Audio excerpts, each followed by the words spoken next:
महाराष्ट्रात मराठी माणसावर अन्याय होतो तेव्हा शिवसैनिक आणि मनसे फक्त हे दोघच धावून येतात. भाजपवाले येत नाही, ते मजा बघतात. त्यामुळं राज उद्धव एकत्र या असं मराठी माणूस जीव तोडून सांगतोय. त्यामुळं खरंच युती होणार आहे का हे चेक करायला निखिल वागळे यांनी एका शिवसेना नेत्याला फोन केला आणि एका मनसे नेत्याला फोन केला. तेव्हा काय घडलं तुम्हीच ऐका. यावेळेला पहिल्यांदाच शिवसेना फुटल्यानंतर, राज ठाकरे वेगळे झाल्यानंतर पहिल्यांदाच दोन्ही भाऊ युती करतील अशी शक्यता आहे असं सांगितलं जातं. मी आज सकाळी एका शिवसेना नेत्याला फोन केला जो उद्धव ठाकरेंच्या जवळ आहे आणि एका मनसे नेत्याला फोन केला आणि त्या दोघांना विचारलं की खरी परिस्थिती काय आहे, जरा आम्हाला सांगा. किती दिवस तुम्ही टोलवणार? काहीतरी लोकांना कळलं पाहिजे की युती होते आहे, नाही होते आहे, चर्चा होणार आहे. एक भाऊ दुसऱ्याला फोन करणार आहे, दुसरा भाऊ त्या फोनला प्रतिसाद देणार आहे. काय नेमकं आहे ते मला सांगा. मनसेचा नेता असं म्हणाला, ही युती व्हावी अशी आमची इच्छा आहे. मी म्हटलं आमची म्हणजे कुणाची? तुमची इच्छा आहे का? हो म्हणाला, आमची सगळ्यांची इच्छा आहे, मनसैनिकांची सुद्धा इच्छा आहे असं त्यांनी सांगितलं. म्हटलं राज ठाकरेंची इच्छा आहे का? आता राज ठाकरेंची इच्छा आहे की नाही हे राज ठाकरे सांगू शकतात, हा नेता काही सांगू शकत नाही. तोच प्रकार उद्धव ठाकरे यांच्या शिवसेनेबाबत. उद्धव ठाकरेंच्या शिवसेनेचा नेता म्हणाला, युती झाली तर आम्हाला बरं पडेल. सध्याच्या परिस्थितीमध्ये ही युती आम्ही म्हणजे उद्धव ठाकरेंची शिवसेना आणि मनसे दोघांनाही फायद्याची पडेल. म्हटलं हे सगळं बरोबर आहे. दोघांची युती झाली तर एक वातावरण तयार होईल. किती मतं मिळतील हा पुढचा मुद्दा, पण एक वातावरण तयार होईल. त्यामुळे जोर येईल दोन्ही पक्षाच्या कार्यकर्त्यामध्ये वगैरे वगैरे, मला मान्य आहे. पण तुमचं काय मत आहे, युती होईल की नाही या प्रश्नाचं उत्तर काय त्यांनी मला दिलं नाही. हे काय मी सांगू शकत नाही, हे केवळ उद्धव ठाकरेच सांगू शकतात असं त्यांनी स्पष्टपणे सांगितलं. आणि हे बरोबर आहे. दोन्ही पक्ष असे आहेत की जिथे नेता म्हणतो त्याप्रमाणे कार्यकर्ते वागतात. ही काही काँग्रेस पक्ष नाही आहे की एक माणूस एक बोलतो, दुसरा माणूस दुसरा बोलतो. इथे फक्त दोनच माणसं निर्णय घेणार आहेत, उद्धव ठाकरे आणि राज ठाकरे. उद्धव ठाकरे राज ठाकरेंना फोन करणार आहेत का? माझ्या मते आता फोन उद्धव ठाकरेंनाच करावा लागणार आहे. राज ठाकरे फोन नाही करत बसणार, कारण गरज बघा उद्धव ठाकरेंची आहे. उद्धव ठाकरेंची शिवसेना आता एकाकी पडलेली आहे. महापालिका निवडणुकीत त्यांना गरज आहे. काँग्रेस बरोबर ते जाऊ शकत नाही. महापालिका निवडणुकीत फारसा काही फायदा नाही. काँग्रेसही त्यांच्याबरोबर येणार नाही. राष्ट्रवादी काँग्रेसची जो गड आहे शिवसेनेचा मुंबई महापालिका, तिथे काही ताकद नाही. त्यामुळे शरद पवार काही करू शकत नाही. राज ठाकरे आणि उद्धव ठाकरे युती झाली तर 100% या दोघांचीही ताकद वाढेल.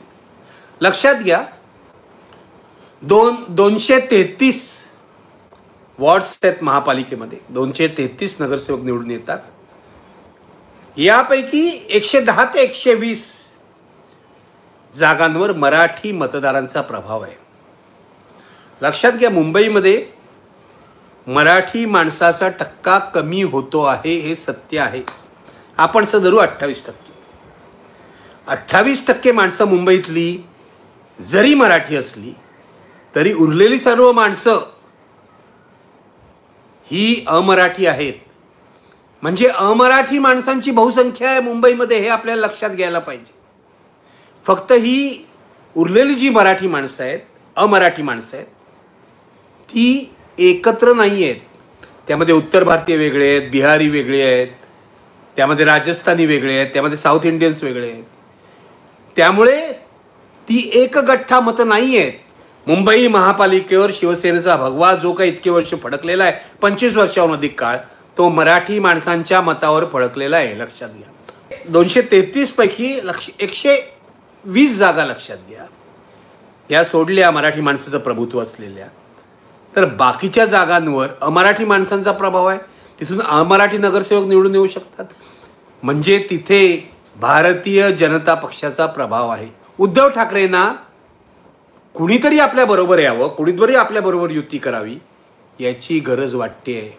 आणि तो योग्य पक्ष किंवा योग्य माणूस हा राज ठाकरे आहे. कारण दोघांचा मतदार हा मराठी आहे. दोघंही भाऊ मराठी माणसासारखी किंवा मराठी माणसाच्या मुंबईसाठी एकत्र आले आहेत असा जर संदेश मतदारांमध्ये गेला तर त्याचा वेगळा प्रभाव पडू शकतो, त्याचा निवडणुकीवर मोठा परिणाम होऊ शकतो, हे लक्षात घ्या. तुमच्या लक्षात असेल तर तुम्हाला सांगतो, 1978 साली शिवसेनेचा पराभव झाला महापालिका निवडणुकीमध्ये. जनता पक्षाचे नगरसेवक मोठ्या संख्येने निवडून आले. पहिल्यांदा शिवसेनेचा मोठ्या प्रमाणावर पराभव झाला शिवसेनेच्या जन्मानंतर. पण 78 साली सपशेल पराभव झाला जनता पक्षाच्या लाटेमध्ये. 84 साली वसंतदादा पाटील असं म्हणाले की महाराष्ट्रात मुंबई असली तरी मुंबईत महाराष्ट्र नाही.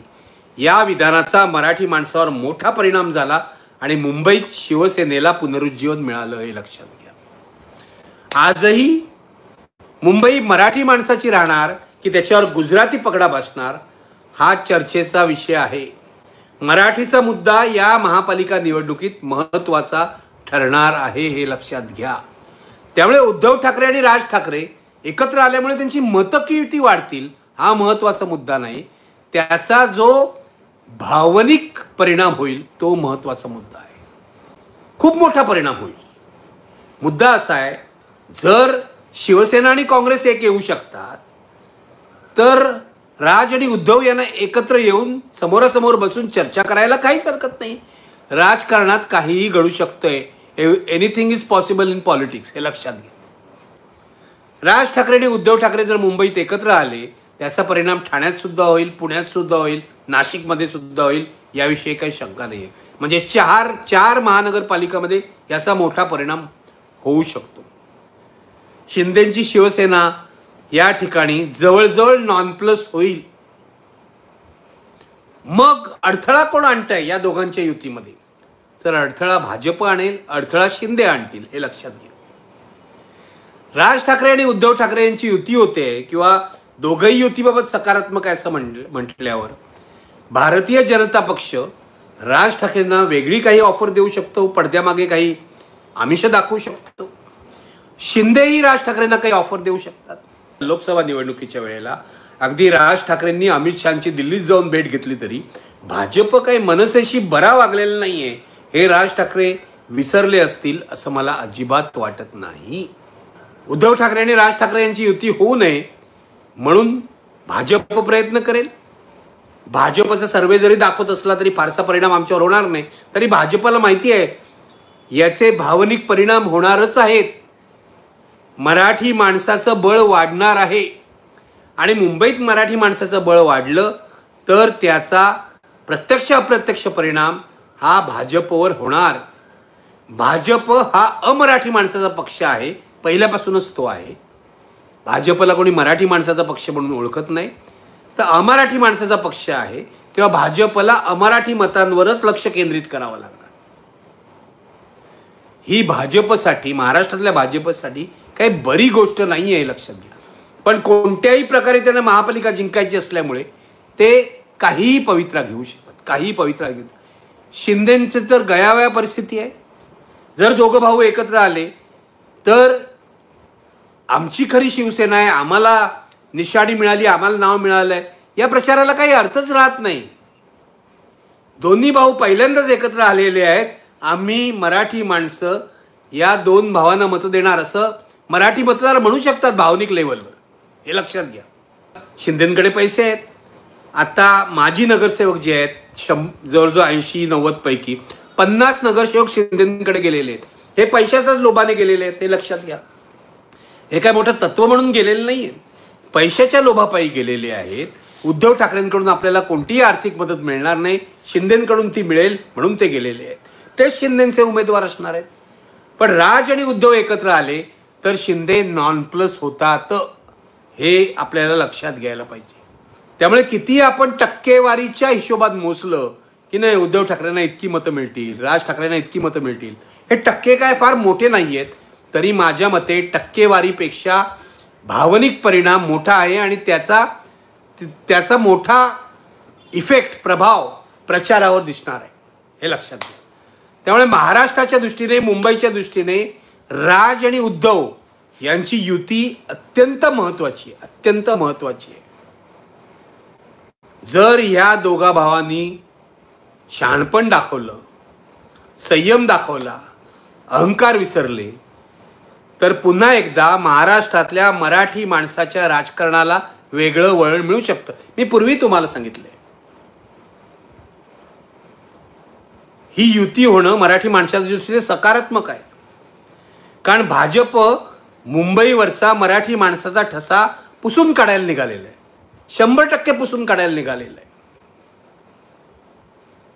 दिल्लीत गुजरातचं राज्य आहे म्हटल्यावर महाराष्ट्रही आपल्या ताब्यात येईल आणि महाराष्ट्रावरचा आणि मुंबईवरचा गुजराती प्रभाव कसा वाढेल हे सातत्याने भाजपवाले बघत असतात. त्या दृष्टीने उद्धव ठाकरे आणि राज ठाकरेंची युती महत्त्वाची आहे. प्रश्न असा विचारला जातो, ठाकरे ब्रँड टिकेल की नाही? दोन्ही भावांनी जर प्रयत्न केले, प्रामाणिकपणे प्रयत्न केले, तर ठाकरे ब्रँड हा 100% टिकेल असं मला वाटतं. 100% टिकेल. उद्धव ठाकरेंचे शिवसैनिक आणि राज ठाकरेंचे मनसैनिक एकत्र आले तर एक मोठा फोर्स तयार होतोय, लक्षात घ्या. शिंदेंकडे असू देत पैसे, शिंदेंकडे गेलेले जे लोक आहेत ते कोणत्या तरी पदाच्या लोभाने गेलेले आहेत, पैशाच्या किंवा पदाच्या लोभाने गेलेले आहेत. त्यांना काय मोठं तत्वाचं राजकारण किंवा अर्थात तत्वाचं राजकारण कोणत्या पक्षाला करायचं हा प्रश्न उभा राहील. पण तरी सुद्धा अजूनही मराठी माणसाचा मुद्दा उभा राहिला तर मनसे आवाज उठवते, उद्धव ठाकरेंची शिवसेना आवाज उठवते, इतर कोणताही पक्ष आवाज उठवत नाही. हे आपल्याला लक्षात घ्यायला पाहिजे. माझं असं मत आहे, मराठी माणसाच्या हितासाठी उद्धव ठाकरे आणि राज ठाकरेंची युती होणं आवश्यक आहे. दोन्ही भावांना माझं असं आव्हान आहे, समंजसपणा दाखवा. ही टोलवाटोलवी आता बंद करा. उद्धव ठाकरेंनी फोन उचलावा आणि थेट राज ठाकरेंना फोन करावा. राज ठाकरेंनी चहापानं आपल्या घरची जी आहेत ती बंद करावीत महापालिका निवडणुकीपर्यंत. कधी उदय सामंत येतात चहाला, कधी शिंदे येतात, कधी देवेंद्र फडणवीस येतात. राज ठाकरे हे चांगले यजमान आहेत, होस्ट आहेत, हे मला माहिती आहे. पण तरी सुद्धा उद्धव ठाकरेंबरोबर युती करायची असेल तर अशी चहापानं करून ते संशय वाढवू शकत नाहीत. तो वाढवू नये त्यांनी. दोन्ही भावांची युती, त्याचा मुंबईवर परिणाम होईल, मी म्हटलं तसं पुण्यावर परिणाम होईल, नाशिकवर परिणाम होईल, मोठ्या शहरांवर परिणाम होईल. पण त्याचा महाराष्ट्रावर काय परिणाम होतो हे या महापालिका निवडणुकीत दिसेल. आणि मला असं वाटतं त्यामुळे एक राजकारणाला वेगळं वळण मिळेल.